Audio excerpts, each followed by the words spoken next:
आरक्षण बचाव यात्रा ही महाराष्ट्राच्या 8 जिल्हे फिरत आता आपल्या जिल्ह्यामध्ये आली.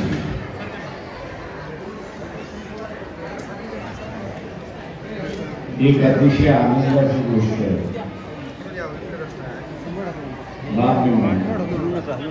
की ओबीसी मध्ये राजकीय जागृती आहे. ही आनंदाची बाब.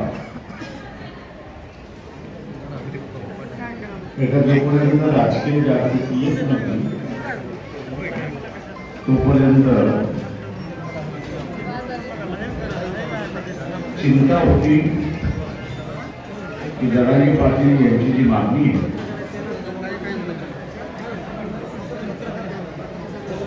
मागणी आहे की मराठा समाजाला ओबीसीतून आरक्षण द्यावं, तिला ओबीसीत विरोध करायला आला नाही तर उद्याला कोणीच विरोध करणार नाही असं.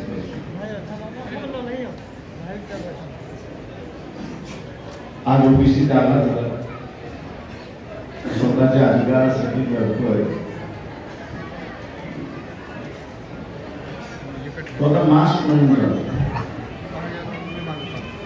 याच्यात पुढची जबाबदारी आहे की ओबीसी नीती निर्माण करणं ही गरज आहे.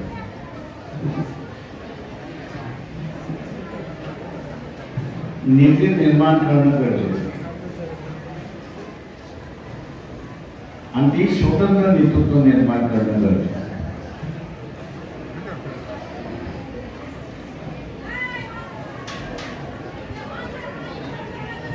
या पोस्टरवरती जी काही चित्र आहे, फोटोज आहेत,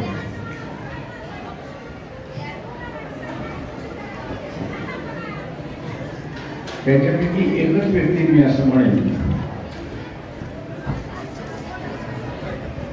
की त्यांच्या पक्षावरती नियंत्रण करू शकतो.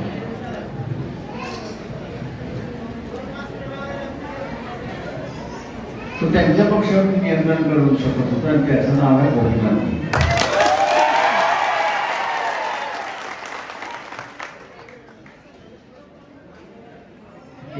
चीफ मिनिस्टर होते, मनोहर जोशी मुख्यमंत्री होते.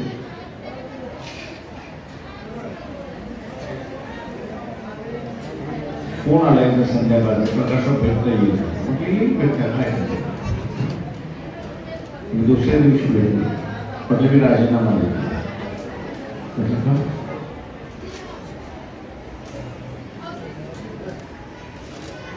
ओबीसीचं महामंडळ स्थापन करायचं होतं, मुख्यमंत्री विरोध करतो.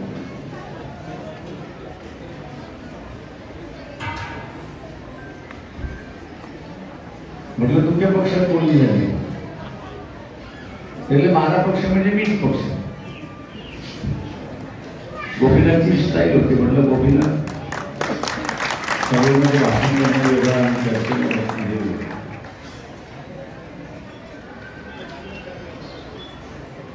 मी काय भूमिका म्हटलं पहिल्यांदा पक्षात बोलू. तरी पक्षात बोलले.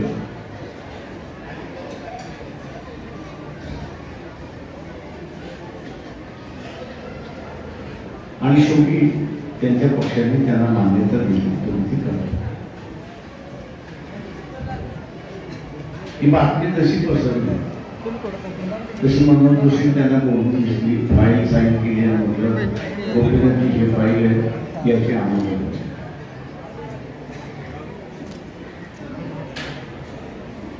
समाज की सत्ता.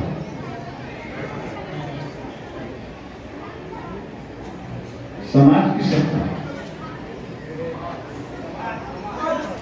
हे ठरवण्याची ताकीद गोपीनाथ मुंडेंना.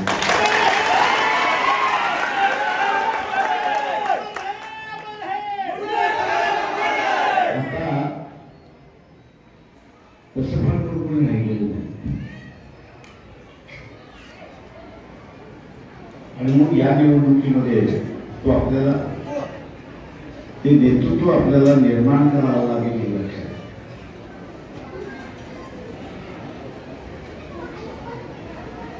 मला माहिती आहे छगन भुजबळ आहे,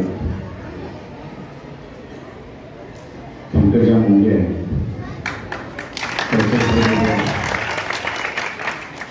त्याच्याच बरोबर असताना धनंजय मुंडे आहेत, त्याच्यानंतर कोल्हे आहेत, अशी अजून 5-6 नावं घेऊ शकतो.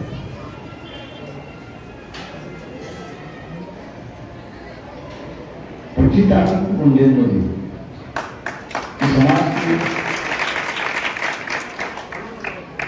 समाज की पक्ष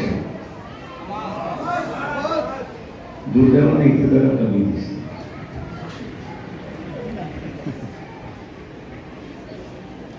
आणि म्हणून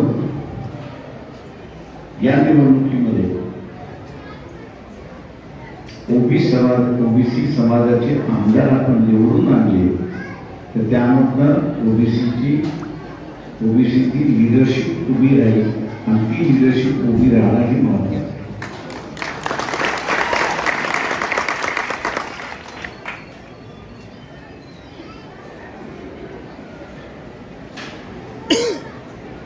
वंचित बहुजन आघाडीने भूमिका घेतली की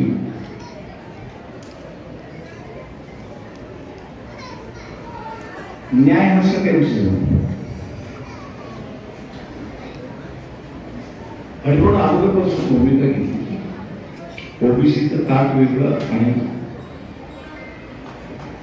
मराठा समाजाचं ताट.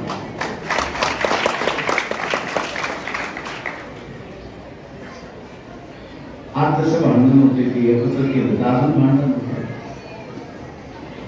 साध्य काहीच होणार नाही आणि तो त्याला मान्यता नाही.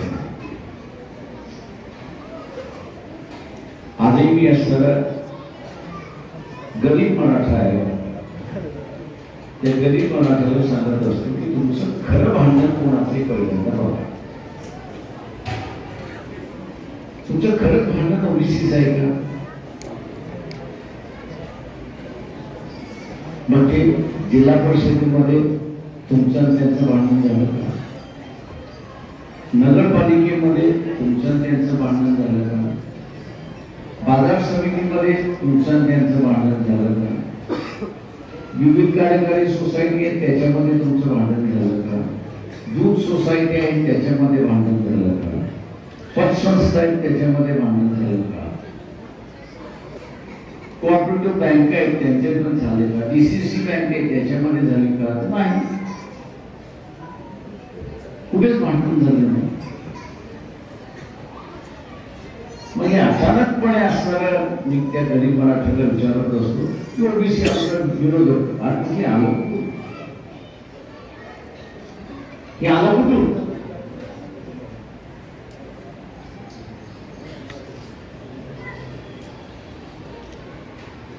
इथल्या गरीब मराठ्याला माझं सांगणं आहे की तुमचं भांडण ओबीसीशी नाही, तर तुमचं खरं भांडण हे श्रीमंत मराठ्यांची आहे.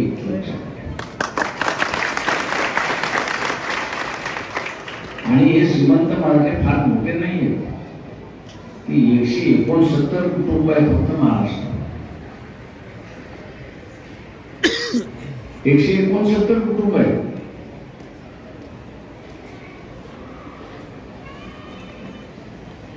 आमदारही त्याच, खासदारही तोच, जिल्हा परिषदेचा अध्यक्षही असेल तोच. त्या नात्या गोत्यामध्ये महाराष्ट्राची सत्ता ही नात्या गोत्यामध्ये अडकलेली आहे हे आपण लक्षात.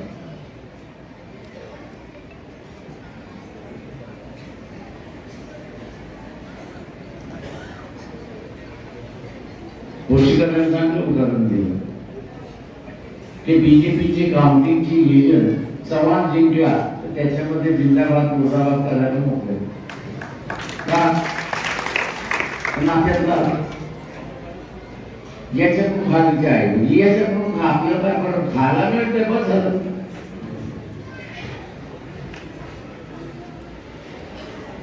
त्याच्यामुळे ह्या सगळ्या गोष्टी आपल्याला असताना थांबवायच्या आहेत. आणि सगळ्यात महत्वाचं म्हणजे आपण आज जागरूक झालो नाही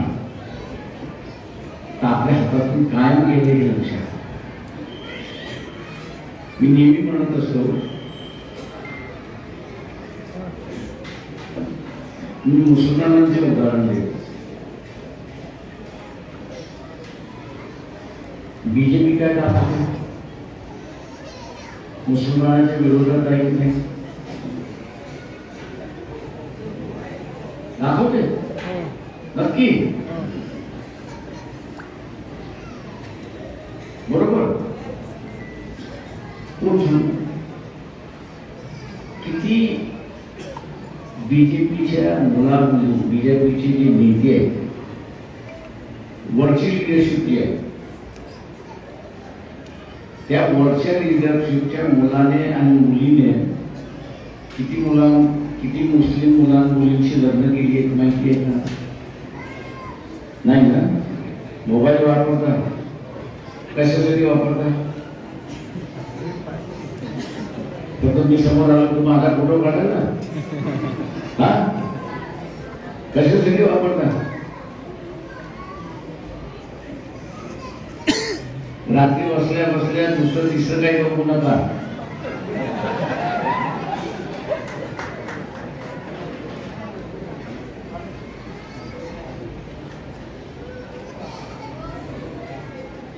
त्या गुगलवरती जाऊन बीजेपीच्या कुठल्या नेत्याच्या मुलाने आणि मुलीने मुस्लिम मुलां मुलीशी लग्न केलेले तेवढं टाईप करा, तुमच्याकडे यादी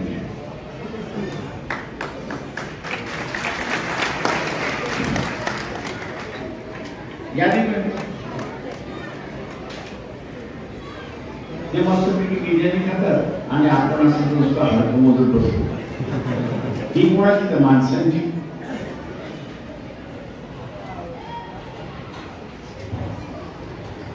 तशाच रीतीने हे जरांगी पाटलांनी उभं केलेलं आहे.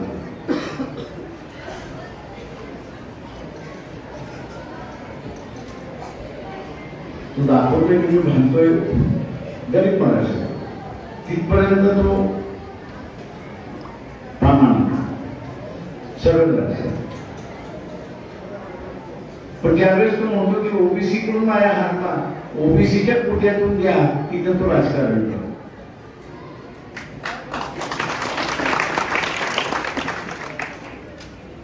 आपण सगळ्यांनी जरांगे पाटलांचे आभार मानले पाहिजे. अरे बाबा तू वाचून जोराने आंदोलन कर, मी ओबीसी अजून जातो.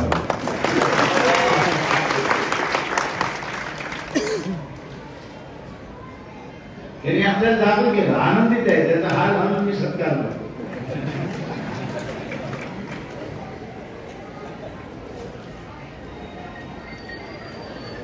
पण इथेही तो तिसरा खेळ करत असतो, एक लक्षात. आणि तो केला पाहिजे त्यांनी असं म्हणून. तो आता बोलतोय करत नाही, करतोय की न करतोय अजून शंका आहे.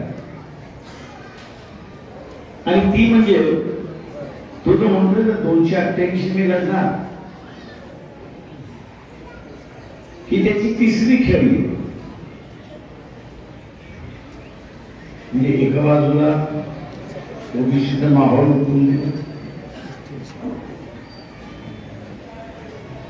दुसऱ्या बाजूला त्यांनी घोषणा केली की मी 288 लढणार. आता ही त्याची घोषणा 288 ओबीसीच्या विरोधात की कोणाच्या विरोधात?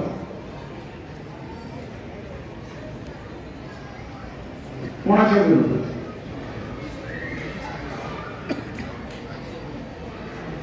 कोणाच्या विरोधात?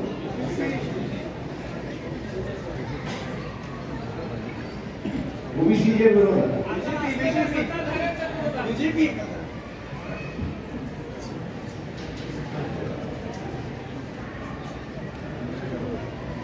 बरं मान वापर की बीजेपीच्या विरोधात, अजून कोणाच्या विरोधात? मराठ्याच्या विरोधात.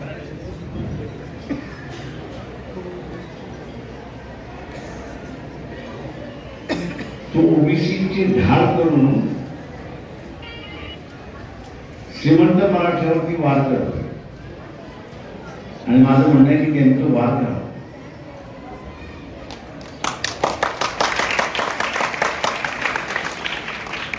त्यांनी वाद केला, तुमचे दरवाजे मोकळे झाले, आमच्याकडे मराठीचे दरवाजे मोकळे झाले.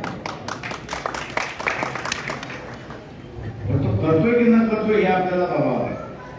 की आपल्याला नुसता धमकी देत असते. जो धोका आहे तो मी आपल्याला सांगतो, तो धोका शरद पवारांचा.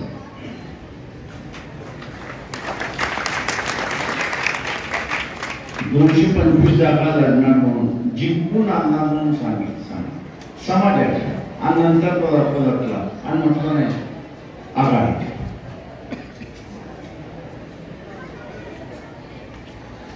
तेव्हा 225 आणायच्या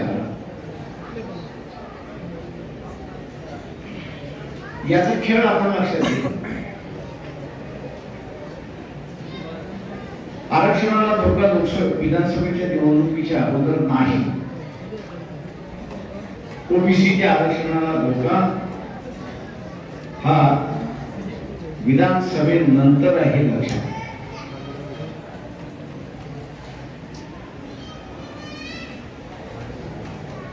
विधानसभेनंतर आहे हे आपण लक्षात घ्या. आणि ते कसं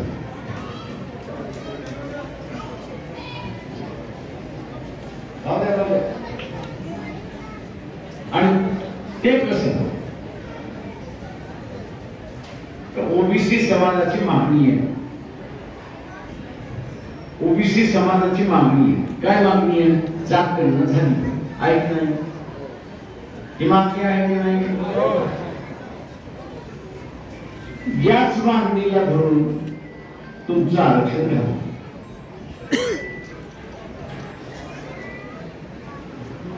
ते ठराव करतील विधानसभेमध्ये की जात करणं, ओबीसीची मागणी की जात करणं झाली पाहिजे.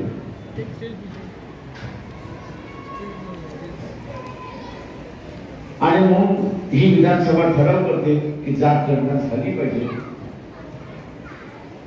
आणि त्याच्याच बरोबर दुसरा ठराव करतील की ओबीसीची टक्केवारी माहीत नसल्यामुळे आणि जात गणना होत असल्यामुळे ओबीसीच्या आरक्षणाला स्थगन देता येते अशी असणारी गोष्ट.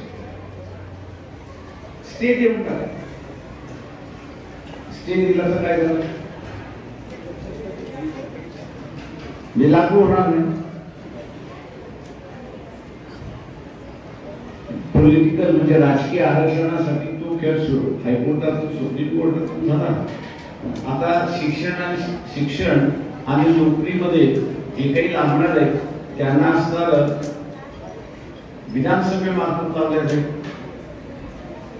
हा विधानसभेतला ठराव म्हणून होऊ नये म्हणून आम्ही असताना ओबीसी समूहाला टार्गेट दिलं की किमान 100 आमदार तुम्ही निवडून आणले पाहिजे. आता 100 आमदाराच्या पाठीमागचं कारण कळलं.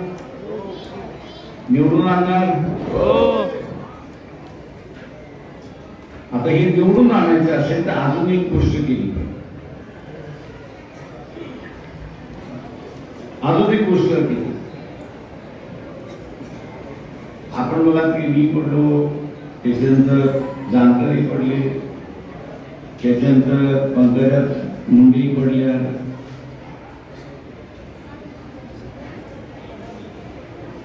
याचं कारण का? आम्ही तिघे वेगवेगळे एकत्र आलोच नाही. एकत्र आलो असतो तर जिंकलो असतो.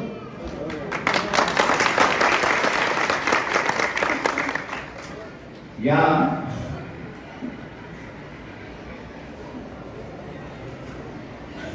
आरक्षण बचावाची यात्रा जी आहे ही 7 ऑगस्टला सभेच्या रूपांतरणातून आपण थांबू. सभेच्या रूपातून थांबू. जो आरक्षण वाचवणं हे आपलं असणारं पहिलं कर्तव्य. आणि म्हणून ज्या चुका आपण झाल्या त्या पुन्हा होणार नाही ते पाहिजे.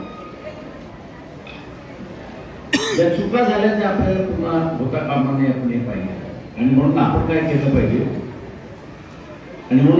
केलं पाहिजे त्या ठिकाणी तर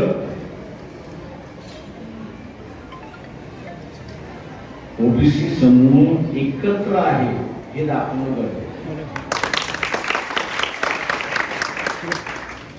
समूह एकत्र एकत्र हे दाखवणं महत्वाचं आहे. 7 तारखेला मंडल दिन आहे. या दिवशी ओबीसीना आरक्षण देण्यात आलं, जाहीर करण्यात आलं, लागू झालं. तो दिवस आपण असा साजरा करतोय. तो दिवस साजरा करत असताना ओबीसी हा एकच समाजाचा नाही, हा वेगवेगळ्या समूहाचा आहे. त्यांनी त्याची मूठ बांधलेली आहे. ती मूठ आपल्याला अमरावतीला दाखवायची आहे आणि ती आपण दाखवून द्याल ही अपेक्षा मी बाळगतो आणि आरक्षण आपण वाचूया.